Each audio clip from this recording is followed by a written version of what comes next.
ఈరోజు మనం rheumatoid arthritis గురించి మాట్లాడుకుందాం. అసలు రుమటాయిడ్ ఆర్థరైటిస్ అంటే ఏమిటి? దానివల్ల ఏమేమి సమస్యలు వస్తాయి? దాన్ని ఎలా అధిగమించుకోవచ్చు?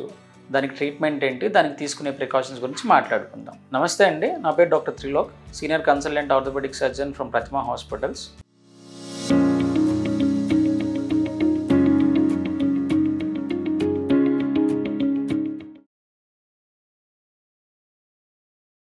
రుమటాయిడ్ ఆర్థరైటిస్ అంటే తెలుగులో మనం కామన్గా కీళ్ళవాతం అని అంటాం అనమాట. ఇందులో ఏంటంటే మన జాయింట్స్ అన్నీ ఇన్వాల్వ్మెంట్ అయిపోయి జాయింట్స్లో వాపులు రావడము, నొప్పి రావడము, బరువుగా ఉండడము జరుగుతూ ఉంటుంది.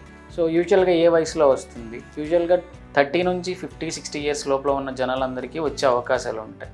సో ఎలా వస్తుంది? There are several reasons for it అండి. ఇనీషియల్గా ఏంటంటే మన తల్లిదండ్రుల దగ్గర నుంచి వారికి ఎవరికైనా ఈ జబ్బు ఉంటే వచ్చే అవకాశాలు ఉంటాయి.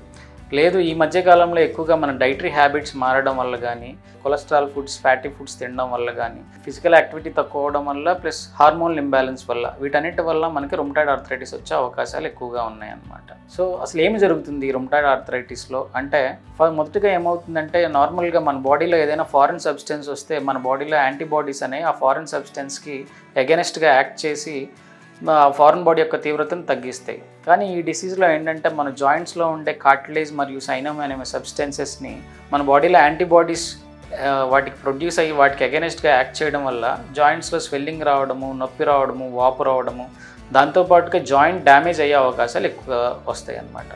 ఈ రుమటాయిడ్ ఆర్థరైటిస్ వల్ల జాయింట్స్ ఒకటనే కాదు, కళ్ళు, లివరు, ఇంకా మిగిలిన ఆర్గాన్స్ మీద కూడా ఎఫెక్ట్ పడుతుంది లాంగ్ టర్మ్లో. సో దీనికి ట్రీట్మెంట్ ఏమిటి అంటే మన DMRDS అంటాం, అంటే disease modifying anti rheumatoid drugs అని ఉంటాయండి. అవి యూజ్ చేసుకుంటూ ఉండాలి. అసలు అంతకన్నా ముందు అసలు మనకు జబ్బు ఉందా లేదా అని తెలుసుకోవడానికి RA ఫ్యాక్టర్ అని ఒక టెస్ట్ ఉంటుందండి. RA factor almost 80-90% of the times it's correct అనమాట. సో RA ఫ్యాక్టర్ టెస్ట్ పాజిటివ్గా ఉంటే కనుక మనకు రుమటాయిడ్ ఆర్థరైటిస్ ఉందని అర్థం. దాంతోపాటు మనకి డిసీజ్ అంటే జబ్బు యొక్క తీవ్రత తెలియడానికి మిగిలిన టెస్టులు CBC, ESR అని ఇంకా రిమైనింగ్ టెస్ట్స్ ఉంటాయి.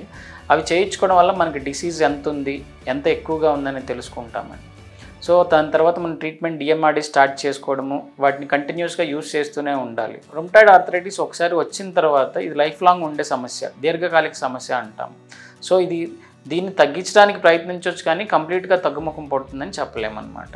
సో దీని తీవ్రతను తగ్గించుకోవచ్చు మందులు వాడడం వల్ల. మనం తీసుకోవాల్సిన ప్రికాషన్స్ ఏంటి?